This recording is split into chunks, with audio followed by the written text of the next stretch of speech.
Olá pessoal, tudo bem com vocês? Então, hoje nós vamos falar sobre os regimes totalitários. Lembrando que na aula passada nós falamos sobre a crise de 29. Vamos dar uma recordada. Falamos sobre a Primeira Guerra Mundial e esse período que finaliza a Primeira Guerra Mundial, 1914 a 1918, até a Segunda Guerra Mundial, o início da Segunda Guerra Mundial, 1939, a gente usa e chama esse período de período entre guerras, que nós tivemos dois fatores importantíssimos nesse período entre guerras. O primeiro nós já falamos, que foi a crise de 29. Vamos dar uma recordada. Terminou a Primeira Guerra Mundial, quem se deu bem? Estados Unidos. Estados Unidos se tornou o milionário da época. Ganhou dinheiro demais com a Primeira Guerra Mundial. Saiu de uma condição de devedor para aqueles que todos devem, ou seja, se deu super bem. Então, Japão e os Estados Unidos e também o Japão, após o final da Primeira Guerra Mundial, vão se dar super bem. Só que a gente viu, lá na crise de 29, que essa euforia da economia norte-americana, por ter se dado super bem ao final da Primeira Guerra Mundial, e que vai transformá-la numa grande potência, ela esfarelou. Ou seja, a crise de 29 foi justamente para mostrar para vocês como a economia norte-americana, vinda de todos esses lucros que eles tiveram com a Primeira Guerra Mundial, não havia uma base econômica, não havia uma regulamentação da forma como essa economia cresceu. E por causa disso, vai haver uma superprodução, não havia consumidor suficiente para essa superprodução, muita especulação financeira, ganhar dinheiro, né? E isso leva à quebra da Bolsa de Valores de Nova York e, obviamente, à economia norte-americana. Então, nesse aspecto da quebra da economia norte-americana, ou seja, a crise econômica causada pelos Estados Unidos em 1929, isso vai, pessoal, alastrar por vários países. É o chamado efeito dominó. Cai um, cai o restante. E após a crise de 1929, o sistema capitalista ele vai ser colocado em dúvida, em xeque, porque já houve a Primeira Guerra Mundial. As pessoas ficaram descrentes, tipo assim, que regime econômico é esse que faz com que os países entrem numa guerra sangrenta. Aí depois a eclosão, vamos assim dizer, né, o surgimento dos Estados Unidos como uma grande potência e, ao mesmo tempo, a própria quebra desse sistema. Então, a Primeira Guerra Mundial e a crise de 29, a crise econômica causada pela quebra da economia norte-americana, vai semear, vai preparar o terreno para surgir os regimes totalitários, certo? Então, esse questionamento o que seria o regime capitalista faz com que surjam os regimes totalitários. E os mais importantes deles, fascismo e nazismo. Antes da gente falar do fascismo e do nazismo, eu coloquei aqui para vocês, é importante vocês saberem o que é um regime totalitário. Então vamos lá. O totalitarismo é um sistema político caracterizado pelo domínio absoluto de uma pessoa ou partido político sobre uma nação. Dentro do totalitarismo, a pessoa ou partido político no poder controla todos os aspectos da vida pública e da vida privada por meio de um governo abertamente autoritário. Então, gente, nós já percebemos que o próprio termo regime totalitário, ou seja, totalidade, significa que haverá uma centralização desse poder na figura de um governo. Só que esse governo será representado por um líder que vai se colocar acima de qualquer pessoa, acima de qualquer um. Nos regimes totalitários, a individualidade ela perde completamente o significado de ser uma pessoa ser individual. Ela vai estar agora totalmente controlada por uma única pessoa. Então, totalidade significa autoritário. Vamos ver aí as características dos regimes totalitários, que na verdade, gente, é praticamente a base do fascismo e do nazismo. Culto ao líder. Os três regimes possuíam um forte culto ao líder e sua imagem era espalhada em todos os locais possíveis, como escolas, por exemplo. Quando a gente tem aqui três regimes, por quê? Eu coloquei aqui para vocês fascismo e nazismo. O outro seria o stalinismo, que é lá na ex-União Soviética, pelo Joseph Stalin, que nós não falaremos disso aqui porque nós vamos falar sobre a Segunda Guerra Mundial. Então, culto ao líder.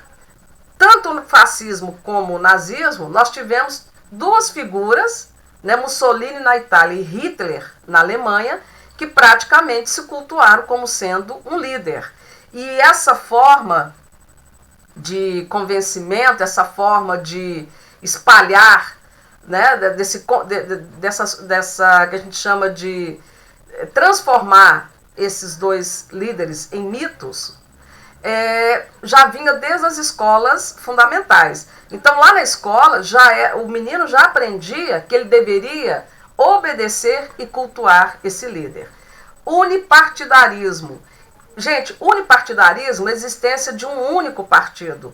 Então, todos os regimes totalitários acabaram com a existência dos partidos e somente o partido do governo tinha permissão de funcionar. Então significa que qualquer outro tipo de partido deixou de existir e só existiria o partido do próprio líder, certo?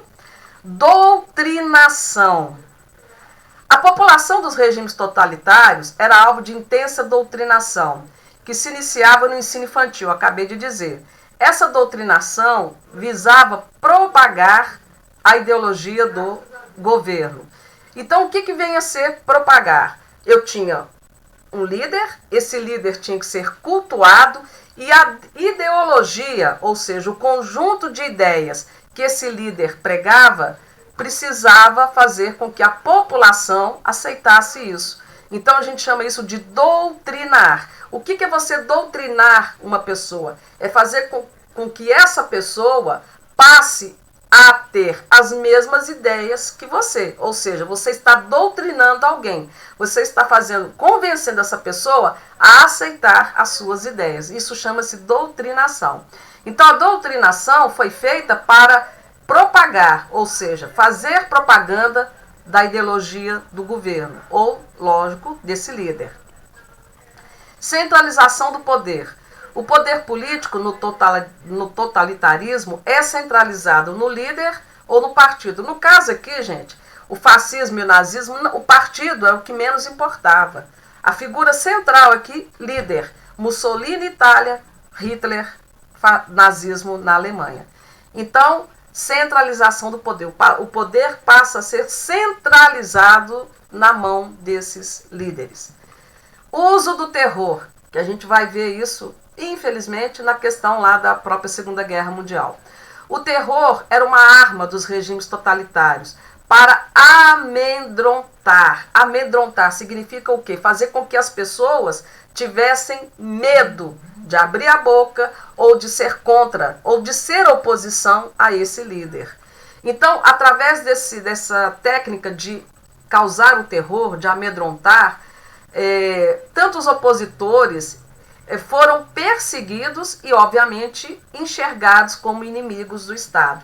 Então, pessoal, você ser oposição ao regime fascista e principalmente ao regime nazista era cavar a sua própria cova, porque você se tornava um inimigo do Estado. E a gente vai ver daqui a pouquinho que mesmo até pessoas que não eram consideradas inimigas do Estado, eles forjaram, eles iludiram a população através do convencimento a se tornar inimigos do Estado. Então, de repente, né, ainda bem que eu não vivi essa época, alguém falasse assim, Helenise, professora de História, ela é contra o fascismo e o nazismo, vamos supor. Mesmo que isso não fosse verdade, as pessoas compravam aquilo que o líder determinava. Então, eu passei a ser, porque alguém me acusou, como sendo inimiga do Estado. Terrível. E aí vocês podem imaginar o que ia acontecer comigo, né? Para usar esse terror, tinha que ter censura. E a censura era uma prática comum aos jornais e à população em geral. Regimes totalitários não aceitavam críticas, denúncias e não aturavam a existência de uma oposição. Pessoal, todo regime autoritário é assim. Você não sabe, o líder, ele não sabe lidar com críticas, ele não sabe lidar com alguém que possa discordar das suas ideias. Eu gostaria, mais uma vez, de fazer um parêntese aqui, e evidentemente que nós não vamos falar de política, mas eu queria deixar bem claro para vocês que a gente tem vivido nos últimos anos, principalmente na América do Sul e América Central, principalmente a América do Sul, líderes que causam um pouco disso aqui, que não aceitam críticas, que não aceitam oposição e que principalmente começam a perseguir, no caso hoje, né, a imprensa, porque a imprensa noticia, e às vezes noticia aquilo que o líder não quer ouvir. Então é só para a gente entender e fazer uma analogia, ou seja, uma comparação com os dias atuais. Então, os regimes totalitários não aceitavam críticas, denúncias e não aturavam, quer dizer, na verdade eles não toleravam a existência de uma oposição. Militarização, exaltação do exército e militarização da sociedade, muito parecido, né? Então, as pessoas passam a ter uma visão muito forte em relação às Forças Armadas. Criação de inimigos internos ou externos, acabei de falar.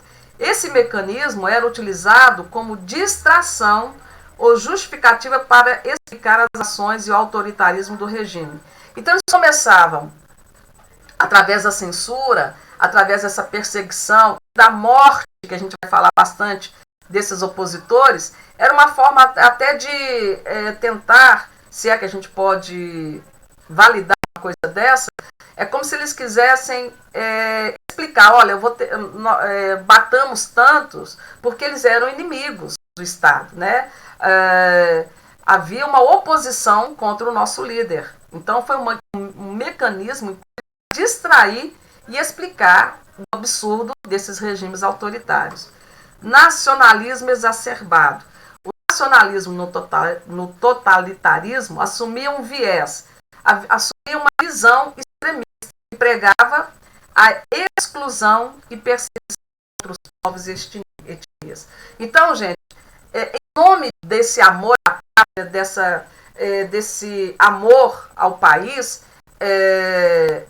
que a gente chama de nacionalismo exacerbado, isso serviu também para que eles começassem a excluir, tá, determinados povos e, infelizmente, também a perseguir.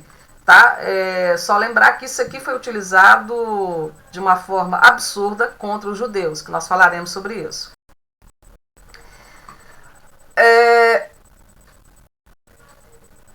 Vamos falar agora sobre o contexto histórico. O totalitarismo, palavrinha difícil, hein, gente? Foi um sistema político que esteve no auge durante as décadas de 1920 e 1930. Seu surgimento aconteceu após a Primeira Guerra Mundial. Como a gente falou lá no início, né, a hora que nós começamos a nossa aula, terminou a Primeira Guerra Mundial e também veio a crise de 29, esses regimes começam a surgir e a atingir aí o seu auge. E é considerado pelos historiadores como reflexo causado por toda a destruição causada por esse conflito. Lembrando, Primeira Guerra Mundial, as pessoas não conseguiam entender como as principais potências europeias puderam passar 4 anos em uma guerra por questões de territórios, por questão, né, de interesses políticos, econômicos. Então, é aqui que esse regime totalitário vai deitar e rolar. Assim, o autoritarismo começou a ganhar força como solução política para as crises que o mundo enfrentava nos pós-guerra, conseguindo adeptos mundo afora, ou seja, conseguindo pessoas que também achavam que eles eram a solução. Então, nosso primeiro aqui é o fascismo. O termo fascismo tem origem na expressão do movimento criado por Benito Mussolini. Benito Mussolini Ele era jornalista e também serviu o exército italiano. Nós vamos falar sobre ele. Chamado de Fasci Italine di Combattimento. O termo face é uma menção ao símbolo do Império Romano, né, a origem da Itália, que é um feixe de hastes de madeira, com um machado no centro. Isso, inclusive, fazia parte da ideologia mitificada, ou seja, criaram um mito em cima desse símbolo do fascismo. Um destino imperial e glorioso para a cidade de Roma. Pessoal, outro parêntese. Uma das coisas mais difíceis, até porque a gente tem utilizado demais esse termo, fulano é fascista, ciclano é fascista. Então hoje, na atualidade, aqui no nosso Brasil, tem sido muito usado esse termo fascista. Então eu só queria deixar claro para vocês que o conceitualizar o que é fascista é um pouquinho complicado, porque nós temos vários significados para o que é ser fascista. Então, eu diria que nós vamos apenas nos concentrar na questão do fascismo italiano. Esse termo fascista usado hoje, ele está sendo usado às vezes até de forma errada, por falta de conhecimento histórico. Então eu só queria deixar claro para vocês que conceitualizar fascista no atual momento em que nós estamos vivendo é uma coisa difícil para historiador. Então vamos ficar aqui só no fascismo italiano, certo? Quem era Mussolini? Mussolini começou sua carreira política na militância, ou seja, aqueles de um núcleo socialista italiano. Então Mussolini começou como simpático ao regime socialista, tá? Mas acabou sendo expulso do movimento socialista quando publicou em 1914 um artigo defendendo a participação da Itália na Primeira Guerra Mundial. Então presta atenção, Mussolini começou a questão política dele primeiro do lado do regime socialista. E ele escreveu um artigo dizendo que a Itália tinha que entrar na Primeira Guerra Mundial. Que ele defendia, inclusive, a participação da Itália na Primeira Guerra Mundial. Os socialistas da época, que era completamente contrário à participação do país na guerra, acabou expulsando Mussolini. Então Mussolini defendia a participação da Itália na Primeira Guerra Mundial. Os socialistas, do qual ele defendia, não gostaram e expulsaram ele desse partido, certo? Após ele sair desse partido do socialismo italiano, Mussolini começou a desenvolver um forte discurso nacionalista, aquela questão exagerada que a gente acabou de falar. Esse discurso nacionalista de Mussolini começou a ganhar adeptos, fãs, particularmente entre as classes conservadoras italianas. Na verdade, pessoal, o Mussolini só conseguiu ser, infelizmente para a história, o que ele foi, porque ele foi patrocinado por essa classe conservadora, ou seja, por industriais, por pessoas de dinheiro que começaram a apostar nas ideias dele. Um grupo que passou a dar grande apoio para o fascismo foi o dos proprietários de terras nas regiões centrais da Itália. Então ele teve apoio dos fazendeiros, depois ele teve apoio de comerciantes, ele teve apoio de industriais, então a coisa foi começando a ganhar muita força.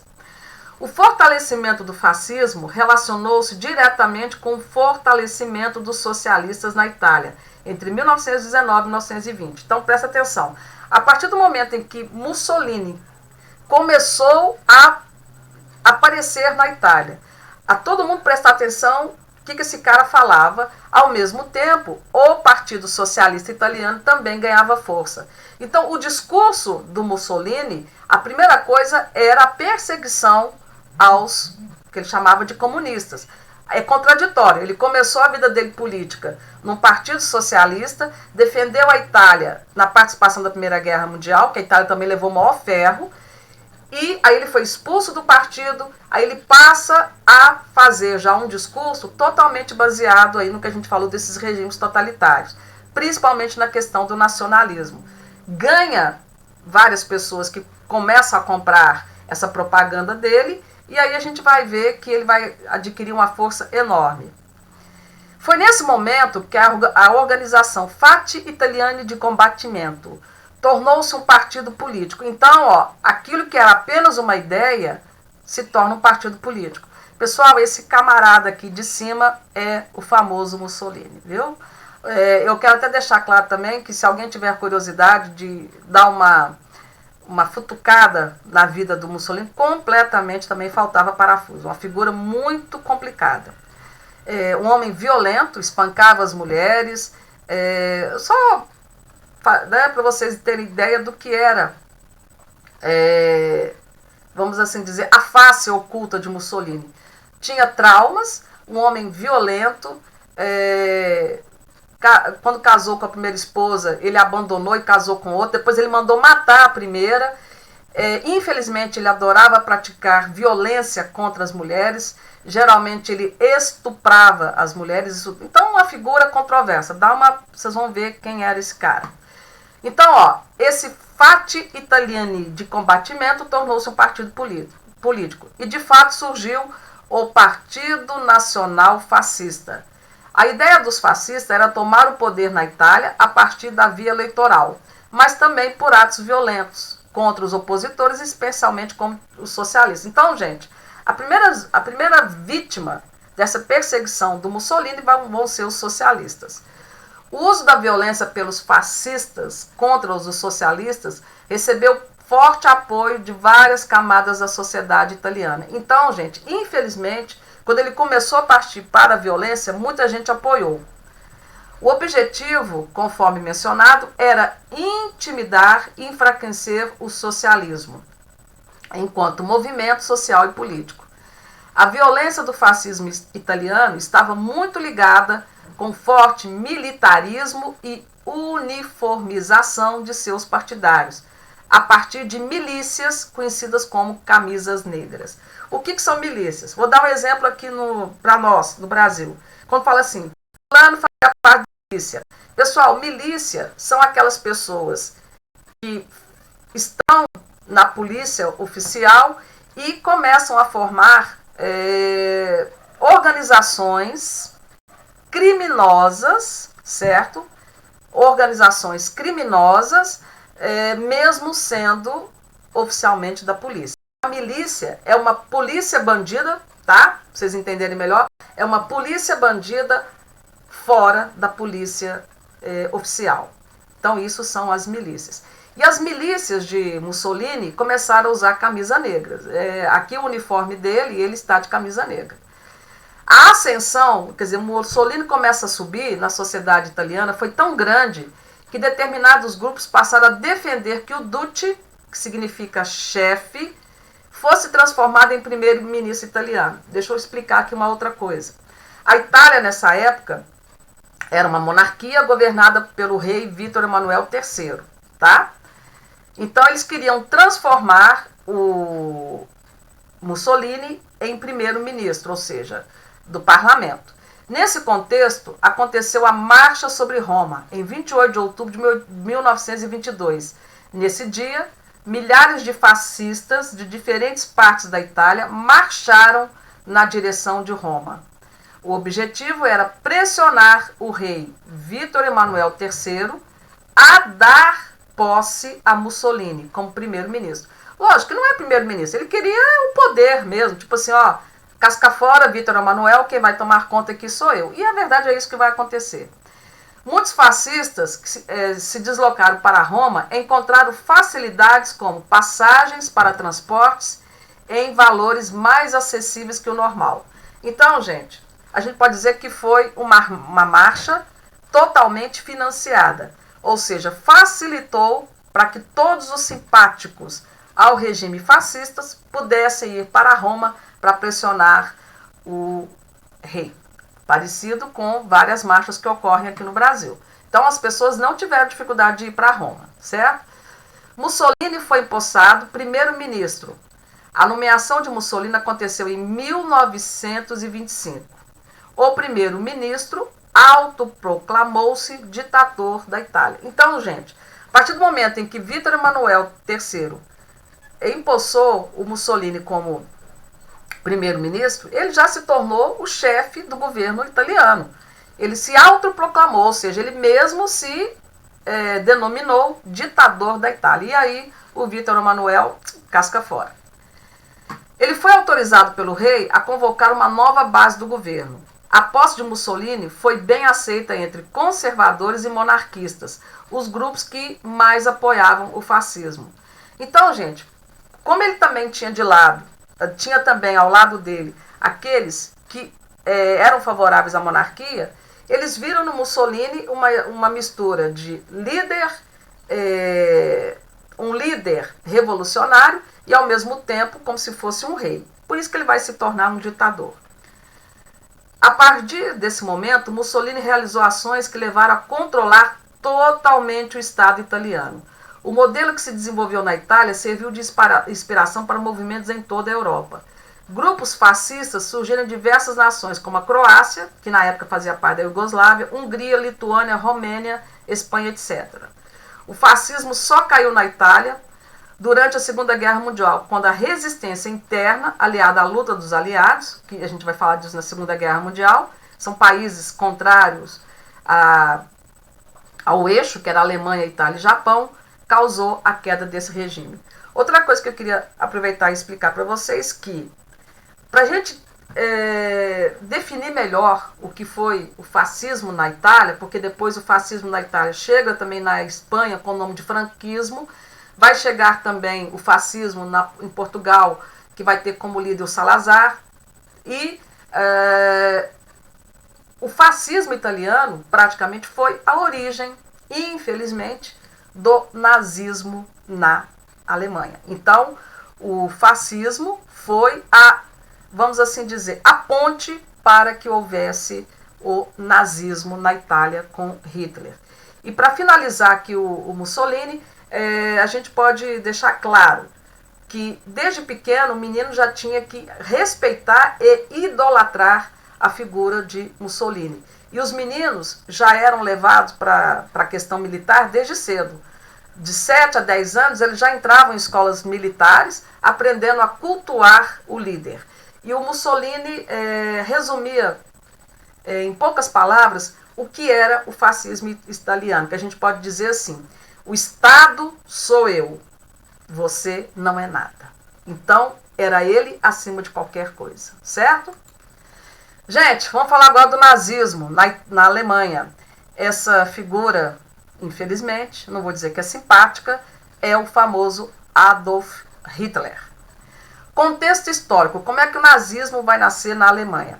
Após a Primeira Guerra Mundial, a Alemanha passou por uma crise. Além da derrota, os alemães tiveram que pagar uma dívida de guerra aos ingleses e franceses. Lembra? Lá no final da Primeira Guerra Mundial, a Alemanha foi considerada a única culpada pelo conflito e ainda teve que pagar indenizações aos países envolvidos. E as indenizações maiores foram para os ingleses e franceses. Além disso, ainda teve a crise de 29, né, a quebra da economia norte-americana, que prejudicou ainda mais a situação da Alemanha, que já era muito ruim. Levou milhares de alemães ao desemprego e ao desespero. Tudo isso contribuiu para fortalecer ainda mais movimentos radicais, principalmente o nazismo. Então, o regime totalitário nazista, né, o nazismo na Alemanha, ele vai nascer desse conjunto de causas. A derrota da Alemanha na guerra, a questão da humilhação, porque teve que assinar lá a sua rendição, né, lá no famoso Tratado de Versalhes, lá na casa da sua inimiga, que era a França, devolver territórios, pagar indenizações aos seus maiores inimigos ingleses e franceses, além disso tudo, a própria quebra da economia norte-americana. Então, a Alemanha, gente, estava falida, estava totalmente desesperada. Aí vem a primeira coisa, sentimento de vingança. Crescia cada vez mais entre os alemães o sentimento de vingança. O partido nazista, chefiado por Adolf Hitler, ganhava muitos votos. Então, a gente vai ver que o Hitler, ele lutou na Primeira Guerra Mundial, ele, deixar bem claro, ele não era alemão, ele nasceu na Áustria, mas a Áustria fazia parte do Império lá, austro-húngaro, certo? E quando ele se tornou militar, ele ganhou inclusive uma medalha, né, uma cruz de ferro, porque ele se feriu em batalha. E quando ele foi para a Alemanha, a família dele era uma família humilde, então ele foi para a Alemanha primeiro tentar ser pintor, porque ele adorava pintar. Infelizmente, para a humanidade, ele não se tornou, né, artista, e se tornou o que a gente já sabe. E quando ele foi, depois que ele voltou da guerra, ele começou a definir o que seria esse regime totalitário chamado nazista. Então, esse partido ganhava muito. Eles acusavam comunistas, liberais e judeus de tudo de ruim que tinha acontecido. E eles prometiam restaurar o orgulho de ser alemão. E para restaurar esse orgulho que foi ferido lá na Primeira Guerra Mundial, infelizmente, fizeram atrocidades, né? Os nazistas diziam que os alemães pertenciam a uma raça superior, a famosa raça ariana. Pessoal, isso aqui já foi pesquisado por antropólogos. Jamais existiu uma raça chamada ariana. Inclusive, na época que Hitler implantou o nazismo, ele gastou fortunas com pesquisas arqueológicas nos antigos territórios da Mesopotâmia, que ele achava que existiu. Ele ficou sabendo que isso nunca existiu, mas ele continuou mentindo para a população que eles eram descendentes dessa raça ariana. Mentira. Em um país que vivia, preste atenção, na miséria, os nazistas ofereciam a chance de melhora e esperança em um país melhor. Formavam grupos de jovens que iam às ruas perseguir seus inimigos. As pró-Hitler. Hitler nasceu na Áustria em abril de 1889 e se alistou no exército alemão aos 25 anos de idade. Em 1919, ingressou no Partido Operário Alemão, que era um grupo de direita, do qual foi presidente. Mais tarde, esse partido foi rebatizado com o nome de Partido Operário Nacional Socialista Alemão. Tá? É aqui que vai nascer o Partido Nazista. Em 1921, criou suas próprias forças de ataque, as famosas SA. Aqui está em alemão, meio difícil de eu pronunciar. O enfraquecimento dos demais partidos políticos e um golpe de Estado contribuíram muito para que os nazistas tomassem o poder. E aqui eu queria falar mais uma coisa para vocês. O Hitler tinha um poder de convencimento. Ele era muito bom na oratória. O que é oratória? É você fazer discursos, e ele sempre fazia discurso muito bravo, e isso encantava as pessoas. Então esse poder de convencimento dele também ajudou bastante. Porém, antes de consegui-lo, Hitler havia tentado outro golpe de Estado. Em 1923, ele tenta derrubar o presidente alemão. Isso o levou para a prisão. Foi descoberto e ele vai para a cadeia, onde ele escreveu Mein Kampf, que significa Minha Luta, obra em que registrou as ideias que ele tinha a respeito das raças do mundo. Esse livro aqui, gente, até pouco tempo atrás, é um livro considerado proibido. Por quê? Porque isso aqui é uma apologia ao nazismo. E o que a gente chamou de neonazismo é proibido. Você não tem como restaurar ideias absurdas de perseguir um grupo, como foi a questão dos judeus.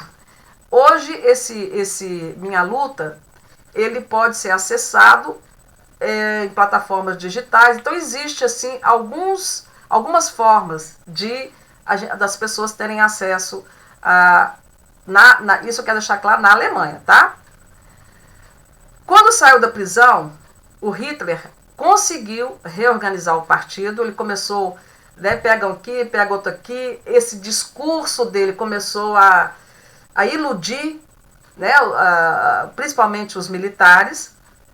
Ele reorganizou o partido e criou uma espécie de polícia militar, as SS. Isso aqui foi terrível, gente. Com todos os problemas que a Alemanha passava, inflação, desemprego, o partido nazista começou a ganhar muitos votos e adeptos, devido a uma propaganda política competente. Então, gente, além do convencimento do que o Hitler falava para as pessoas, de sentir orgulho em ser novamente alemão, a gente também tem que dizer algumas coisas importantes. Economicamente, quando o Hitler se torna o chefe, da Alemanha, ele, na economia, ele vai fortalecer a economia alemã. Então, uma economia que tinha sido totalmente acabada com a Primeira Guerra Mundial, vai chegar na Segunda Guerra Mundial como sendo uma grande potência industrial, um desenvolvimento fantástico, e ele fez com que o desemprego caísse muito e vai construir muitas fábricas. Então, a Alemanha vai se tornar uma Alemanha de operários, que vão passar a ter salários, que vão passar a consumir. Então, economicamente, o Hitler deu uma organizada assim na Alemanha. Mas, infelizmente, o preço foi muito alto, né, pessoal? Em 1923, empresas capitalistas passaram a apoiar financeiramente. Aqui, gente, é que a coisa vai petecar. Então, muitas empresas passam a financiar Hitler. Aí, né, não tinha como. O presidente da Alemanha na época era o Hindenburg, e encarregou o chefe do Partido Nacional Popular de formar o governo, que pediu apoio aos nazistas. Hitler concordou com uma condição. Meu filho, você quer que eu te ajude? Beleza. Só que é o seguinte, eu não quero só te ajudar. Eu quero que você me transforme em chanceler. O que é chanceler? Chefia do governo. Então, em 1933, o Hitler se torna chanceler da Alemanha. Tá? E ainda vai ter essa questão que o presidente Hindenburg vai morrer e aí pronto, né? Não precisa nem dizer o que vai acontecer. Dotado de poder, ele mandou incendiar o edifício de Reichstag, que era o parlamento, para jogar a culpa nos comunistas. Então, para que ele fizesse com que as pessoas começassem a perseguir também comunistas, ele foi lá, mandou essa SS, queimar o parlamento e falou, foram os comunistas. Ele acabou com os partidos políticos, menos o partido nazista, e os sindicatos por 3 anos. Também o sindicato não existia mais. Diminuiu os direitos dos estados em favor do poder central. E tomou medidas antissemitas. O que é antissemitismo? É a perseguição aos povos judeus. Começou também com propagandas enganosas a ajudar o Hitler a se transformar no salvador da Alemanha. Então, presta atenção. Fui lá, pus fogo no parlamento. Quem foi o culpado?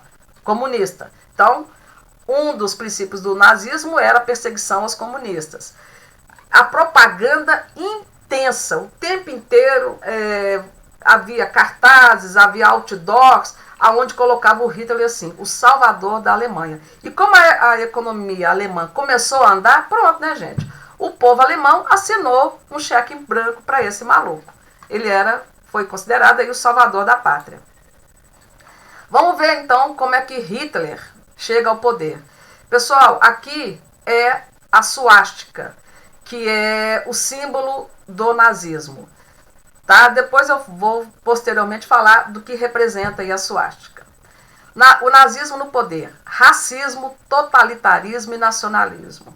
Essas foram as principais ideias seguidas pelo nazismo. Racismo, perseguição aos ciganos, aos comunistas, aos judeus, aos homossexuais. O nazismo levou milhares de pessoas, judeus, homossexuais, ciganos, à morte. Muitos, inclusive, foram usados em terríveis experiências médicas. Na Segunda Guerra Mundial, nós vamos ter uma outra pessoa também, chamado Josef Mengele, que fez experiências com os judeus. É terrível, um cientista, que falaremos disso também depois. O ódio aos judeus, a quem Hitler atribuía a culpa por vários problemas que a Alemanha enfrentava, sobretudo problemas de ordem econômica, vai se intensificar no período nazista. Pessoal, vamos fazer aqui um parênteses, porque não dá para a gente falar muito, aprofundar demais. Essa questão do ódio que o Hitler começa a fazer com que os alemães comprem essa ideia de odiar, ele falava que os judeus pertenciam a uma raça inferior e todos os judeus deveriam ser exterminados para clarear essa raça, para que todos pudessem ter ascendência a raça ariana, que a gente sabe que nunca existiu. Então ele queria limpar a origem dos germânicos, a origem dos alemães. E esse ódio é uma outra questão também bastante polêmica, porque os historiadores, nós temos várias vertentes, a gente tem várias visões desse ódio de Hitler aos judeus. O que eu quero passar aqui para vocês é que, na verdade, o Hitler tinha como melhor amigo um judeu. Quando os pais de Hitler adoeceu, a mãe de Hitler adoeceu, quem ajudava a família de Hitler nas suas dificuldades financeiras eram os vizinhos de Hitler, que eram judeus. Então é muito complicado a gente falar, poxa, eu convivi o tempo inteiro com os judeus, aí de repente, depois que eu me torno chefe, eu vou passar a perseguir os judeus. O que tem uma visão que diz que esse ódio, né, absurdo que Hitler começou a perseguir os judeus, foi um pouco de propaganda, um pouco de marketing, para assegurar essa centralização do poder, para que ele dá carta branca a todos os absurdos que Hitler fez. Então, seria uma forma também de marketing do nazismo, essa questão da perseguição e de ódio aos judeus.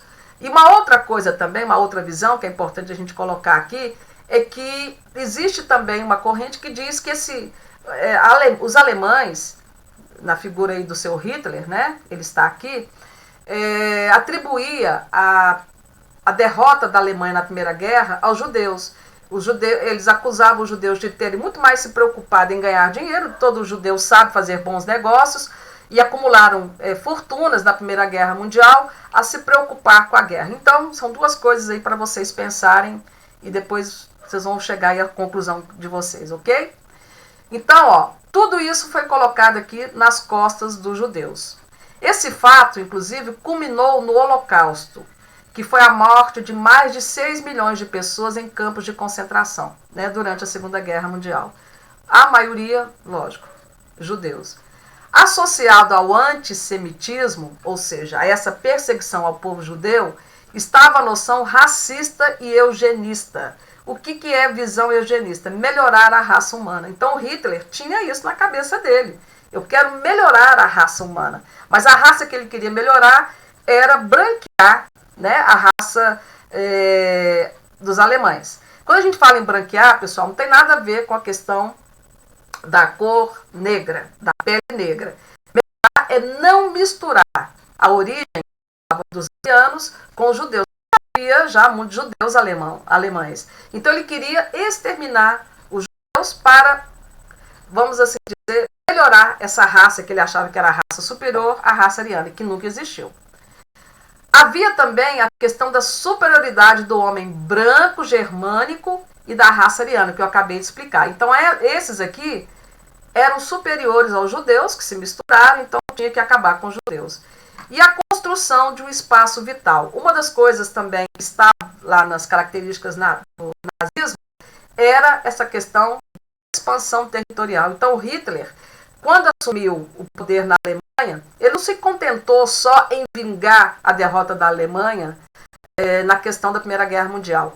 Ele queria a expansão, que ele falava que era vital para o crescimento alemão. E essa expansão territorial, infelizmente, a gente vai ver na Segunda Guerra Mundial, que foi esse passo de Hitler em invadir a Europa inteira. E, basicamente, durante a Segunda Guerra Mundial, a gente Hitler invadiu praticamente tudo, ok? Ele queria transformar praticamente todo o continente europeu nesse grande império alemão. Para que a raça construísse o seu império mundial, que a gente acabou de dizer. Esse espaço vital compreendia vastas regiões do continente europeu, que, segundo os planos de Hitler, deveriam ser invadidas e conquistadas pelos germânicos, já que a raça estava incumbida por conta de sua superioridade de se tornar senhora sobre os outros povos. Então, gente, essa aqui foi a desculpa que Hitler consolidou para essa invasão territorial que a gente vai ver que vai dar origem aí à Segunda Guerra Mundial. Então, Hitler dizia, eu vou invadir a Europa inteira, porque eu invadindo a Europa inteira, eu vou consolidar que a Alemanha tem que ser a senhora sobre qualquer outro povo. Infelizmente, né? Então, essa era a desculpa dele. As ideias de Hitler convenceram boa parte da população alemã, que acreditavam que a sua figura de líder era a garantia de uma Alemanha próspera e triunfante. Essas características do nazismo conduziram a Alemanha à Segunda Guerra Mundial, uma guerra ainda mais sangrenta que a Primeira Guerra Mundial. O horror, a indústria da morte, verificada nos campos de extermínio. Então, gente, para a gente finalizar aqui, deixar bem claro, A Segunda Guerra Mundial ela vai nascer principalmente desses dois regimes totalitários na Europa, fascismo com Benito Mussolini e o nazismo com Adolf Hitler. Então, esses dois regimes totalitários, que a gente já falou que vai ter também em outros países, mas na Itália e na Alemanha, vamos assim dizer, vai ser a chave para o início da Segunda Guerra Mundial. Dois regimes terríveis, de puro autoritarismo e, no caso do nazismo, até muito pior, que a gente vai falar disso na Segunda Guerra Mundial. Então, espero que vocês tenham entendido bem sobre os regimes totalitários, que vocês tenham gostado e até a próxima. Um abraço, gente, e até a próxima.